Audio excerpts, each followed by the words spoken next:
Hi guys, welcome back. So can Eddie handle the truth? Now, what I'm getting at here is an interesting psychological phenomenon is when you're so deep in a situation, so invested in relationships, you can't see what's straight in front of your face. Now, that applies to all sorts of things, relationships, etc. But we'll stick to rugby for this one. Now, Clive Woodward, this happened to him. In 2005, Woodward was kind of the obvious choice to leave the Lions. Some people kind of in hindsight say, well, actually, he was a bad choice anyway, but he was the only Northern Hemisphere coach to win the World Cup in 2003, so it was kind of almost inevitable he was going to do it, really. But whatever the reasons, he made a complete hash of it. Now, why? Well, he assumed what had worked before was going to work again. He'd been so entrenched with those England players, he brought them all the way through. He kind of ignored their age, their form, and he picked a load of England players where really there were some other players from other nations in great form in the prime of their life, which he didn't play and he didn't pick.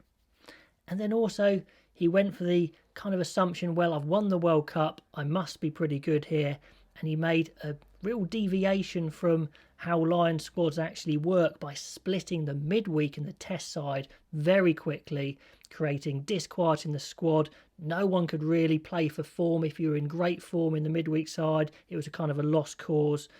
And the whole thing fell apart and it was a disaster. Not least they were playing New Zealand, which didn't help.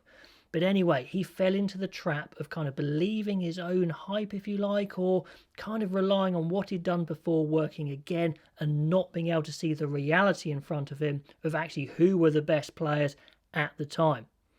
So that's the context. Back to present day. Is this happening with Eddie Jones? Now, he's aware of this pitfall because I've heard him talk about it before, saying you need to change before the problem happens. You need to stay ahead of the curve. So he knows all the theory. But when you're so deep in something, years of relationships with these guys, leaders, etc., good performances from them in the past, then you start getting into the cycle where you can't drop them because you know what they can do, or you think you know what they can do. You can't quite see what's in front of your own face. And it looks like he might have fallen into that trap because he got players who are just dreadfully slow, dreadfully out of form.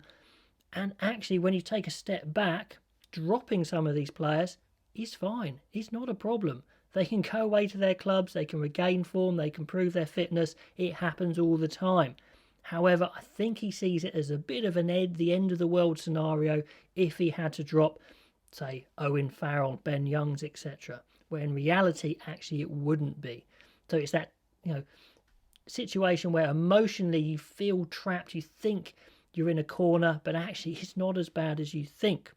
And now's actually a great time to revamp the England squad. A couple of years out from the World Cup, there's plenty of talent in the English Premiership. I mean, just reel off Alfie Barbery, Sam Simmons, Don Brandt, Tom Willis, Ben Curry when he's fit, Harry Randall, Marcus Smith, Joe Simmons, Jacob Umanga, Ollie Lawrence, Adogwu, Freddie Stewart. I mean, the list goes on. He could revamp that squad and it would be good, okay? It might not be perfect straight away, but it wouldn't be the end of the world.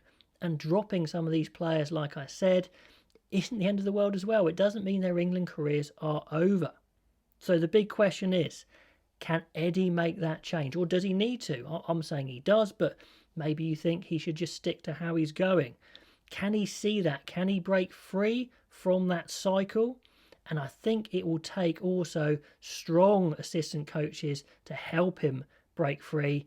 Is he just a bit too intimidating? Are players, even though he probably wants players and coaches to question him, are players deep down and coaches deep down not willing to make those changes, not willing to say those big things? Is he prepared to drop his own captain? If he is, if he's prepared to, realise what's happening, fair play.